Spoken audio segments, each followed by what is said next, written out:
பிடி பிரேம் நேயர்களுக்கு வணக்கம். அரண்மனை 4 அரண்மனை அரண்மனை நிஜம் கேளம்மா இந்த பாட்டாவது நல்லா இருக்கா அப்படிங்கிறத தான் இந்த வீடியோவில் பார்க்க போகிறோம். அரண்மனை சீரிஸ் எப்படி முனி சீரிஸ் வந்துட்டு இருந்துச்சு, அந்த மாதிரி சுந்தர் சி சார் அரண்மனை சீரிஸ் ரிலீஸ் பண்ணிக்கிட்டு இருந்தாப்புல. அடுத்த பாட்டு ஃப்ளாப் ஆயிடுச்சுன்னா அதுக்கு அடுத்த பாட்டு எடுக்க மாட்டேன் அப்படின்னாரு. ஸ்டில் 2, 3லாம் நம்மளை தான் அதிகமாக கடிச்சு வச்சுச்சு. ஸ்டில் அது ஹிட் அப்படின்னு சுந்தர் சி சார் நம்புறனால பார்ட் 4 எடுத்திருக்கா. அப்படி பார்ட் 4ஓட கதை என்ன அப்படின்னா, ட்ரெய்லர்லேயே ஃபுல் கதையை எக்ஸ்பிளைன் பண்ண மாதிரி தான் இருக்கும். தங்கச்சி புருஷனுக்கு நெஞ்சு வலி, அதை கேட்ட தங்கச்சி அவங்களும் இறந்துடுறாங்க தற்கொலையில்.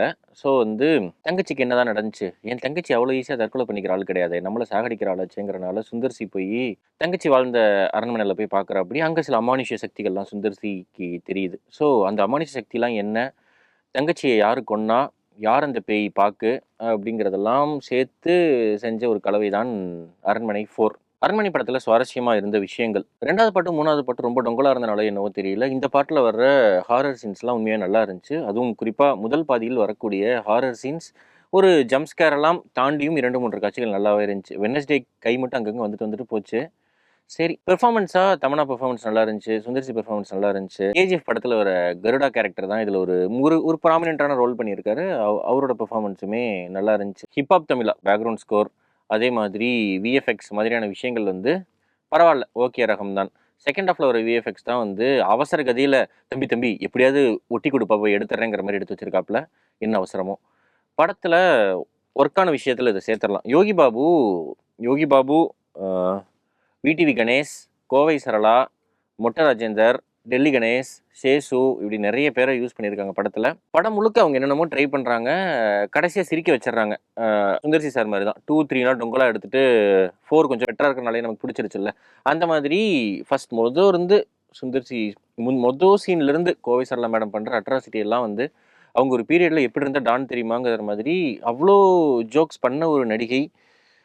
இந்த பேய் சீசன் ஃபுல்லாகவே அவங்களோட பெர்ஃபார்மன்ஸ் ஒரே மாதிரி தான் இருக்குது. உண்மையாகவே ரொம்ப ரொம்ப இரிட்டேட்டிங்காக இருக்குது. சுத்தமாகவே சிரிப்பு வரல. கோவை சரளா பண்ணுறது, விடிவி கணேஷும் யோகி பாபுவும் மாற்றி சண்டை போட்டுக்கிறது. படத்தில் இருந்த இன்னொரு பிரச்சனையான்னு சொல்ல முடியல. இது பீரியட் ஃபிலிமா இல்லை ப்ரெசென்ட்டில் நடக்குதானே தெரியல. கார் அரண்மனை பழசாக இருக்கலாம், கார் பழசாக இருக்குது. விடிவி கணேஷ் அதை விட பழசாக இருக்கார் காஸ்டியூம்ஸில். விடிவி கணேஷ், யோகி பாபு, டெல்லி கணேஷ்க்கு ஒரு காஸ்டியூமு, சேசுக்கு ஒரு காஸ்டியூம்னு இந்த காஸ்டியூம்லாம் எங்கே சார் பிடிச்சிங்க? இல்லை பேய் படம்னா இப்படியான காஸ்டியூம் இருந்தால் தான்ப்பா அதில் ஒரு ஹியூமர் தெரியும் அப்படின்னு யாரோ மண்டையை கழுவியிருக்காங்க. ராஷிகண்ணா ஃபோனை கொண்டு வர்றப்ப தான் படம் ப்ரெசென்ட்டில் தான் நடக்குது போல அப்படிங்கிற அந்த ஃபீலே ராஷிகண்ணா, சுந்தர்சி வக்கீல், இந்த மாதிரி சில விஷயங்களை வச்சு தான் படம் ப்ரெசென்ட்டில் நடக்குது அப்படிங்கிறதே கண்டுபிடிக்க முடியுது.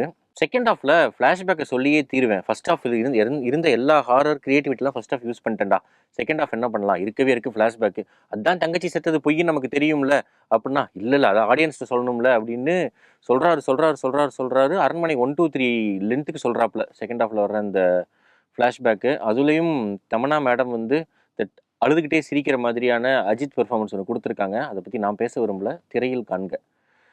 மொத்தத்தில் சொல்லணும் அப்படின்னா, இது ஒரு நல்ல ஒரு குடும்பங்கள் கொண்டாடும் வெற்றி. சுந்தர்சி அவர்களுடைய டார்கெட் ஆடியன்ஸுக்கு ஏற்ற விஷயங்கள் இந்த படத்தில் இருக்கிறது.